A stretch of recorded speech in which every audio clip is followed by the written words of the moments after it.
Vamos falar aí das coisas, né? Que para muita gente é teoria, mas Verdade, é uma né? realidade. É, teoria que com o passar do tempo, Vai se como muito, transformando.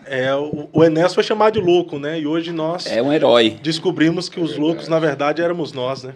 Os loucos não são tão loucos assim, né?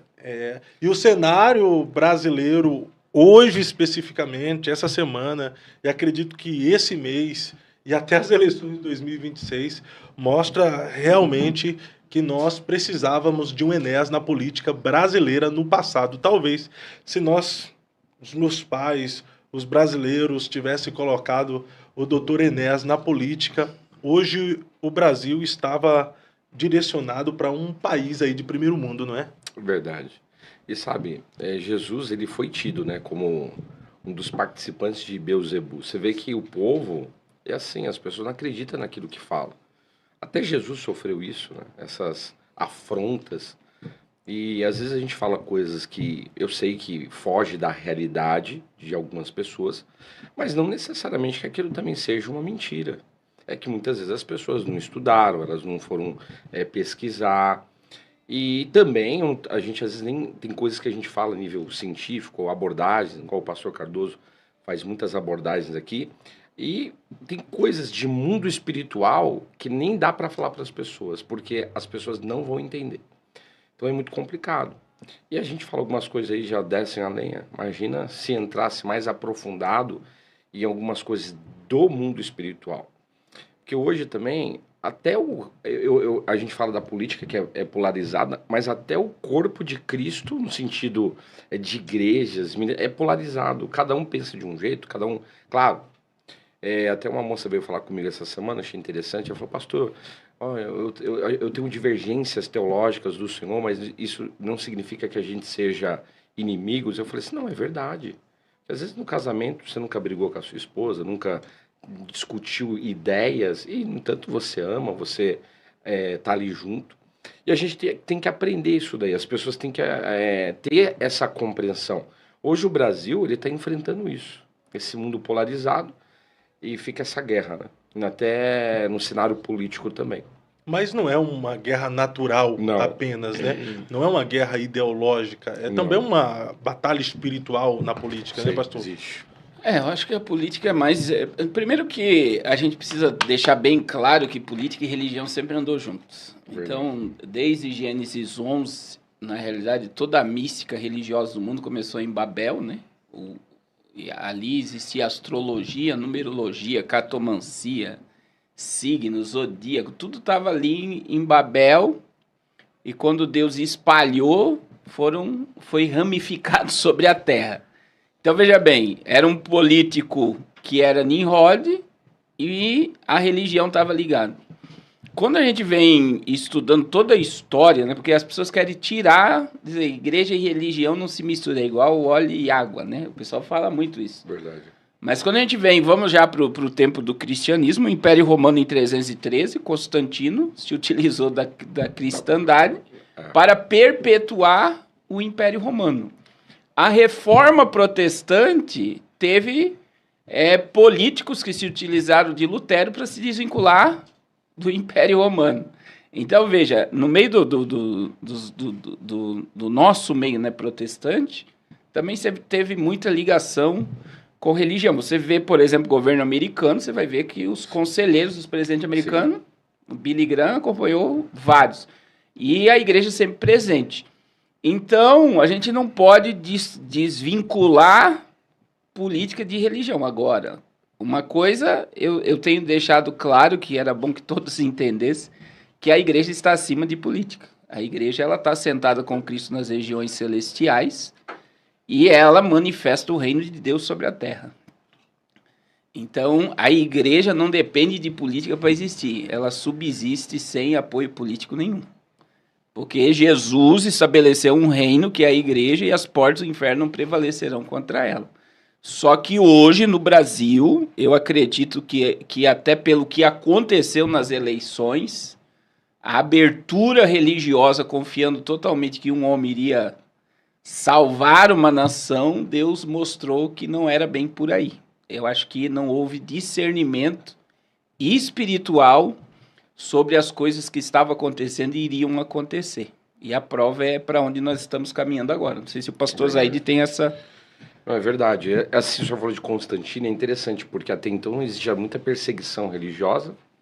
Aí Constantino vem, ele meio que, tipo, ele faz parte de uma questão religiosa, e aí todo mundo passa a ser religioso.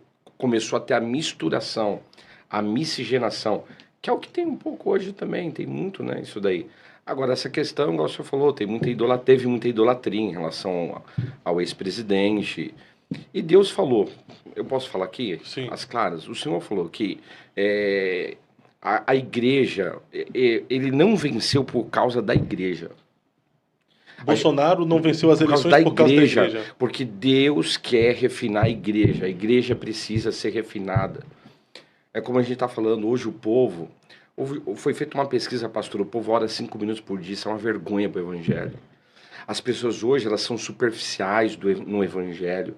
Hoje, a gente faz clínicas de cura, libertação, pastor Cardoso também deve fazer. As pessoas estão da igreja com a vida torpe, destruída. A igreja não se levantou. A igreja precisa se levantar.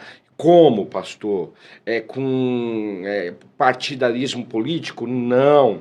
Em oração, em santidade, sabe? Em jejum, em arrependimento, em quebrantamento. Eu tava vindo pra cá, lembrando aquele louvor, né, da Vissácer, né? Quando a nação clama, haverá paz na terra. Tá faltando isso, a nação clamar. O povo de Deus clamar. Se Deus teve misericórdia de uma cidade como Nínive, que era um povo bárbaro, cruel, como que Deus não vai ter misericórdia da nossa nação? Então a gente precisa clamar. Eu acredito, tá? Já falei. Eu acredito. Eu acredito que Deus levantou Bolsonaro, que isso é certo. Agora a questão é igual pastor Cardoso, Deus pode nos levantar. A questão é que se levanta ao redor pessoas que muitas vezes se tornam idólatras. Eu queria que os pastores que profetizaram que o Bolsonaro ganhou viessem a público e falassem. Ninguém vem agora a público, né? Você já percebeu? Eles não vêm falar assim, as profetadas que deram para ele, dizendo que ele ia vencer, que ele ia ganhar. Queridos, a gente tem que tomar muito cuidado.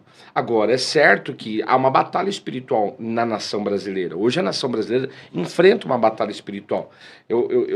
A gente que trabalha nessa área, a gente sabe que há uma guerra espiritual. O Brasil enfrenta. Mas por que o Brasil está enfrentando uma batalha espiritual? Porque Deus quer libertar a nação.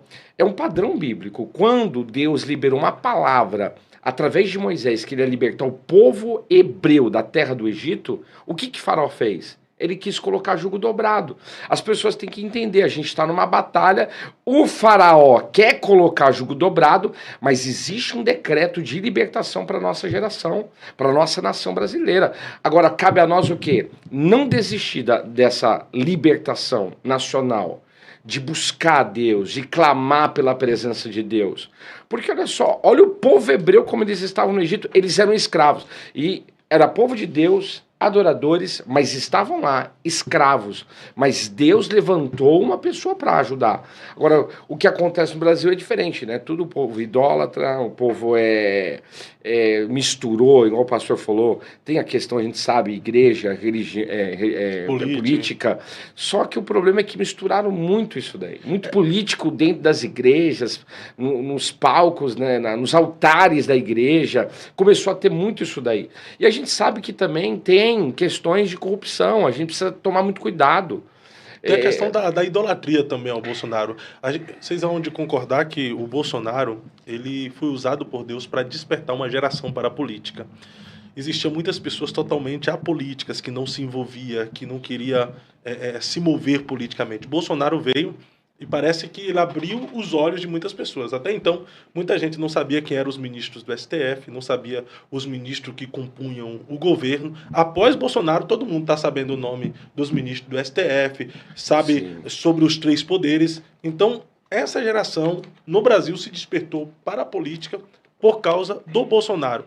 Então, o cara foi usado por Deus para isso. Porém, ao extremo agora, né? A igreja começou a idolatrar Bolsonaro quando ele entrava nas igrejas, o povo mito, mito, mito. E o deputado Otônio de Paula veio aqui e ele disse que ele tinha conversado com Bolsonaro. Bolsonaro, quando você chegar na igreja e as pessoas ficarem gritando mito, mito, mito, e você for receber a oportunidade, fala para o povo não fazer isso, porque ali é lugar de adoração a Deus. Porque havia cultos que eram interrompidos. Nos Gideões, o Eliseu Rodrigues teve que repreender o povo por causa do Bolsonaro, porque o povo ficou mito, mito, mito. Na hora da pregação do Eliseu, ele interrompeu a mensagem, repreendeu o povo, porque o povo ficou assim. E, querendo ou não, se o camarada não tomar cuidado, ele acaba recebendo esses elogios para si e acaba dando no que está dando agora, no que está acontecendo com o Bolsonaro. Será que em algum momento ele não recebeu a adoração que era de Deus para si e está sendo punido, pastor Carlos Cardoso? Chegou a hora de se formar em teologia pela melhor opção das escolas teológicas que temos no Brasil. Eu estou falando da Faculdade Teológica Bethesda. Esse aqui é o material didático do seu curso fundamental e esse aqui é o certificado dele. Esse aqui é o material didático do segundo nível, o intermediário, e esse aqui é o certificado dele. Esse aqui é o material didático do último nível, do nível avançado, e esse aqui é o certificado dele. Veja que no primeiro nível, o barro ainda está sem forma. No segundo nível, já dá para perceber que é um vaso aqui. E no terceiro nível, o vaso já está pronto. Quando você tem os 3 níveis de teologia, fundamental, intermediário e avançado, acontece isso aqui. O vaso fica preparado. E esse vaso é você, por isso a FTB tem um slogan, moldando vocacionados. Se você tem um chamado para trabalhar dentro do reino de Deus, a FTB é a melhor opção para a sua formação teológica. Agora presta atenção na oportunidade que a Faculdade Bethesda, junto com o Eu Acredito Podcast, está trazendo para você. Você vai fazer a sua matrícula sem pagar nada, vai estudar 4 anos, 8 semestres, 48 meses, mas vai pagar só 1 ano. São 3 anos estudando de graça, você paga só 12 mensalidades e o valor é o que é o mais legal, apenas R$ 149. E detalhe, o material didático, tudo isso aqui já está incluso, mas é só o começo.